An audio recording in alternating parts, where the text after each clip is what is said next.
October is SIDS Awareness Month. SIDS stands for Sudden Infant Death Syndrome, which is a major concern for a lot of parents. Dr. Mary Beth Howard, emergency medicine physician at Johns Hopkins Children's Center, joins us to talk about it. And doctor, thank you so much for joining us.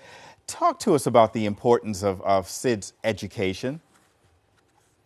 Yeah, so like you said, SIDS, or sudden infant death, is what we use the term to refer to the unexplained death of a seemingly healthy baby less than 1 year old. Across the US, over 3,000 babies die each year due to SIDS. That's, to put that number in perspective, that's equivalent to 60 babies per week, or the equivalent of 3 kindergarten classrooms worth of children each week who are dying, who will not live to see their first birthday. Most of these deaths occur while babies are sleeping, so sometimes we refer to them as sleep-related deaths. In the past, SIDS was sometimes called crib death, but in fact, most of these deaths do not occur in cribs. Instead, these babies are often found sleeping in a position other than their back in an adult bed, couch, chair, or with blankets or other objects in their sleep space. And in addition to the sleep factor of it all, are there any other potential causes for SIDS?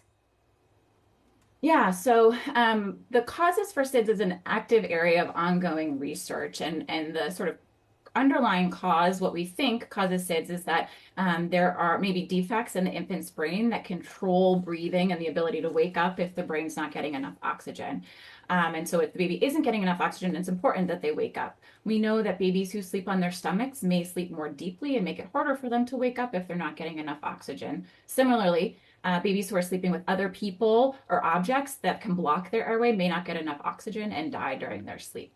I think you may have just touched on this answer, but factors in the babies and the mothers that could place any certain babies in higher risk? Yeah, so other risk factors that we know of, so in addition to co-sleeping or sleeping on their stomach, other risk factors for SIDS include babies who are born at a low birth weight, who are born preterm. There's data to suggest that a smaller or preterm infant's brain might not be mature enough to control their breathing and heart rate, especially during sleep. Smoking is another well-known risk factor. So studies show that smoking even 1 cigarette per day during pregnancy almost doubles an infant's risk for SIDS. Additionally, exposing babies to secondhand smoke after they're born will also increase their risk of dying from SIDS. So for their health and safety, it's recommended that pregnant women and then those caring for infants never smoke around their baby. This includes vaping and e-cigarettes, which also contain nicotine. Okay. All right. Thank you so much for all of this information, Dr. Howard. We appreciate it.